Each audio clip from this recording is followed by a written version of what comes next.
നമുക്ക് ആദർശിന്റെയും നയനയുടെയും നാളത്തെ നല്ലൊരു കഥ കേട്ടാലോ? അതിനു മുമ്പായി ആദ്യമായി കാണുന്നവരുണ്ടെങ്കിൽ ചാനൽ ഇഷ്ടപ്പെട്ട ഒന്ന് സബ്സ്ക്രൈബ് ചെയ്യാൻ മറക്കരുത്. വീഡിയോ ഇഷ്ടപ്പെടുവാണെങ്കിൽ ലൈക്ക് ചെയ്യാനും നിങ്ങളുടെ വിലയേറിയ അഭിപ്രായങ്ങളൊക്കെ രേഖപ്പെടുത്താനും മറക്കരുത് കേട്ടോ.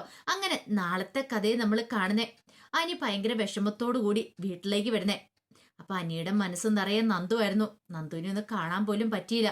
അങ്ങനെ ടെൻഷൻ അടിച്ച് വരണ സമയത്ത് ജയന സിറ്റൗട്ടിൽ തന്നെ ഇരിക്കുന്നുണ്ടായിരുന്നു. അനിയുടെ മുഖം കണ്ടു കഴിഞ്ഞപ്പോഴത്തേനും എന്തോ ഒരു വല്ലായ്മ തോന്നി. എന്താടാ ഇതെന്ത് പറ്റി? നീ എന്തെന്നാ നേരത്തെ പോന്നെന്ന് ചോദിക്കുക.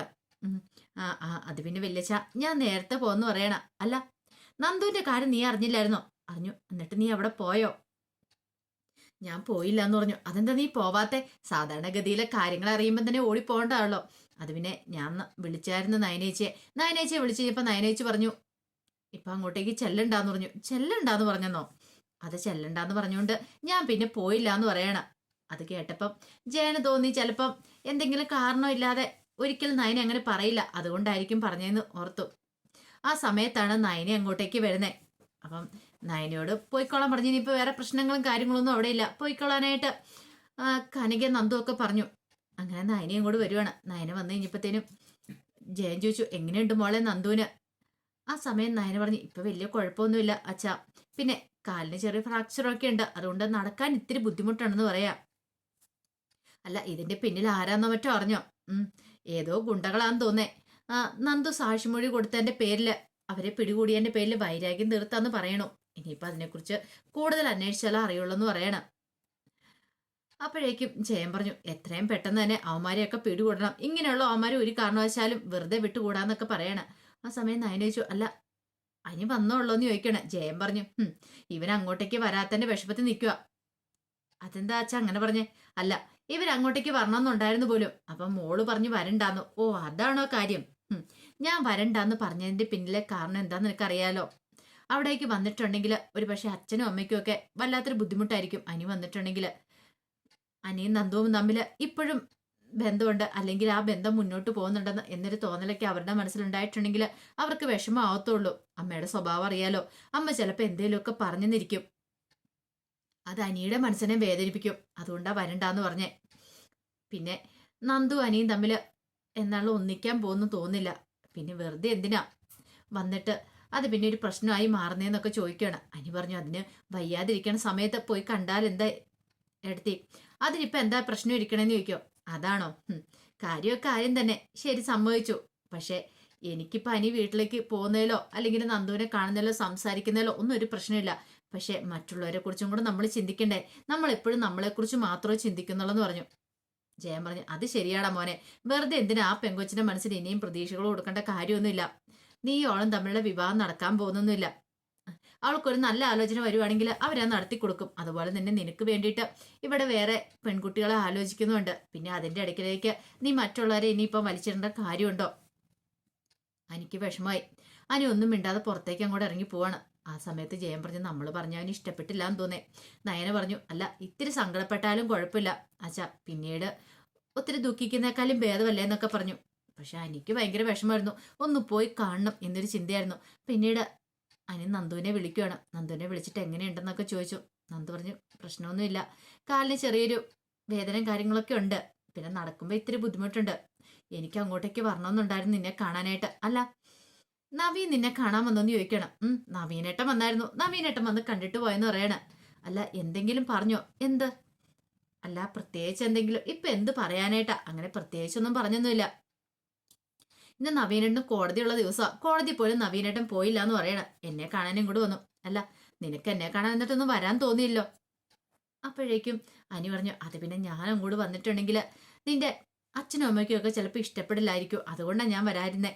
അല്ലെങ്കിൽ ഞാൻ എപ്പോഴേ വന്നേനും. എനിക്ക് പിന്നെ വിഷമമില്ലെന്ന് ഓർത്താണ് നീ ഇരിക്കുന്നേ. നന്ദു പറഞ്ഞു എനിക്കറിയാടാ, നീ പറഞ്ഞ് ശരിക്കും ശരിയാണ്. നീ വന്നിട്ടുണ്ടെ ചിലപ്പോൾ അച്ഛനും അമ്മയ്ക്കും ഒന്നും ചിലപ്പോൾ ഇഷ്ടപ്പെട്ടെന്ന് വരത്തില്ല. അച്ഛനൊന്നും പറഞ്ഞില്ലേലും ചിലപ്പോൾ അമ്മ എന്തെങ്കിലുമൊക്കെ വിളിച്ചു പറഞ്ഞിരിക്കും. അത് നിന്നെ മനസ്സിനെ വേദനിപ്പിക്കില്ലേ? സാരമില്ല, നമുക്ക് കുറച്ച് ദിവസം കഴിയുമ്പോൾ കാണാം. ആ സമയം അനി പറഞ്ഞു എനിക്ക് നല്ല ടെൻഷൻ ഉണ്ട് നന്ദു നിന്റെ കാര്യത്തിൽ. എന്ത്? ഒന്നുമില്ല എന്ന് പറയണ. എന്താടാ നിന്റെ മനസ്സിൽ എന്തെങ്കിലും ഉണ്ടെ തുറന്നു പറ. ഒന്നുമില്ല എന്ന് പറഞ്ഞു. എന്നെ കുറിച്ചൊന്നും ഓർത്ത് നീ വിഷമിക്കണ്ട, എനിക്കൊന്നും സംഭവിക്കാനൊന്നും പോകുന്നില്ല. പോലീസല്ലേ, ഇങ്ങനെയൊക്കെ ഇടയ്ക്ക് ചിലപ്പോൾ കിട്ടിയെന്നിരിക്കും. ഉം. നേരെ വാ നേരെ പോന്നുള്ള സ്വഭാവക്കാരി ആയതുകൊണ്ട് ഇത് ഇച്ചിരി കണ്ണടച്ചു വിടാനുള്ള പ്രശ്നങ്ങളൊന്നും ഉണ്ടാകത്തില്ല. പക്ഷെ എന്നെ കൊണ്ട് അതിന് സാധിക്കില്ല എന്നുള്ള കാര്യം നിനക്കറിയാലോ. അത് കേട്ടതും അനി പറഞ്ഞു, നിന്റെ ഈ സ്വഭാവമാണ് ഉം, നിന്റെ ജീവന് ഓരോ ആപത്തുകൾ ഉണ്ടാക്കുന്നേ. ഇപ്പൊ തന്നെ കണ്ടില്ലേ, വേണ്ടാത്ത വയ്യാവലി എല്ലാം കൂടെ തലേ കയറ്റി വെച്ചോണ്ടല്ലേ. അതും പറഞ്ഞിട്ട് അനി കുറച്ച് ഉപദേശിക്കുന്നൊക്കെ ഉണ്ട്. അപ്പോഴേക്കും നന്ദു പറഞ്ഞു, അതെ നമ്മളിങ്ങനെ സംസാരിച്ചിരുന്ന ഒടുവില് വഴക്കിൽ അവസാനിക്കുള്ളൂ. അതുകൊണ്ട് ശരി ഞാൻ വെച്ചേക്കോ എന്ന് പറഞ്ഞ് കോള് കട്ട് ചെയ്തു. പിന്നീട് അനി നവീനെ കാണാനായിട്ട് പോകുന്നുണ്ട്. അങ്ങനെ അവര് സംസാരിക്കുന്ന സമയത്ത് നവീൻ അനിയോട് പറഞ്ഞു, ഞാൻ അവളെ കാണാൻ പോയിട്ടുണ്ടായിരുന്നു, പക്ഷെ എനിക്ക് അവളോട് കാര്യങ്ങളൊന്നും തുറന്നു പറയാൻ പറ്റിയില്ലെന്ന് പറയണം. ഇത് കേട്ടപ്പോ അനി പറഞ്ഞു, അല്ല തുറന്നു പറഞ്ഞിട്ടും കാര്യമുണ്ടെന്ന് തോന്നുന്നില്ല.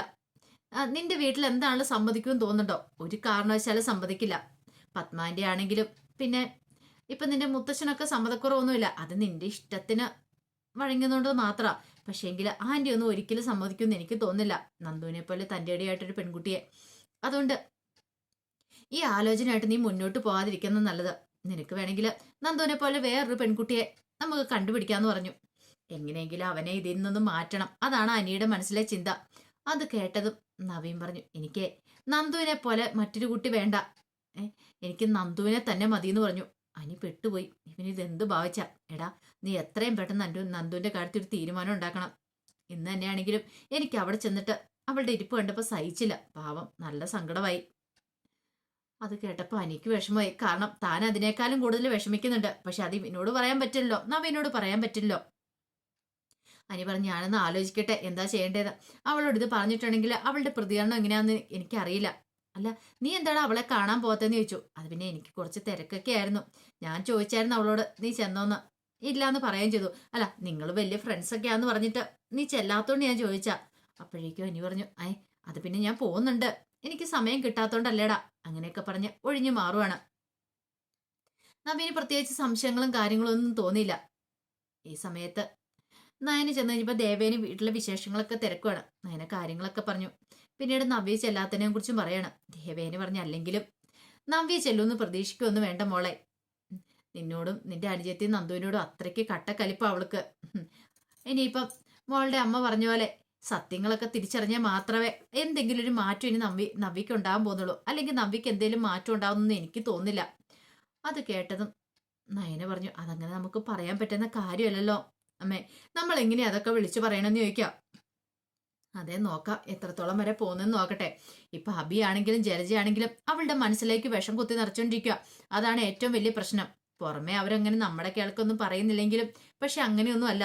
നബീനെ ചൂട് പിടിപ്പിച്ച് വിടുന്നേ ജലജയം അതുപോലെ അബിയും ചേർന്നിട്ടാന്ന് പറയാണ്. നയന് പറഞ്ഞ അത് എനിക്കും മനസ്സിലാവുന്നുണ്ട്. അബിക്ക് 1-2 വട്ടം വാണിങ്ങി കൊടുത്താ, പക്ഷെ അബി അതൊന്നും കേൾക്കാനായിട്ട് കൂട്ടാക്കുന്നില്ലമ്മേ. എത്ര വട്ടം നമുക്ക് പറയാൻ പറ്റും.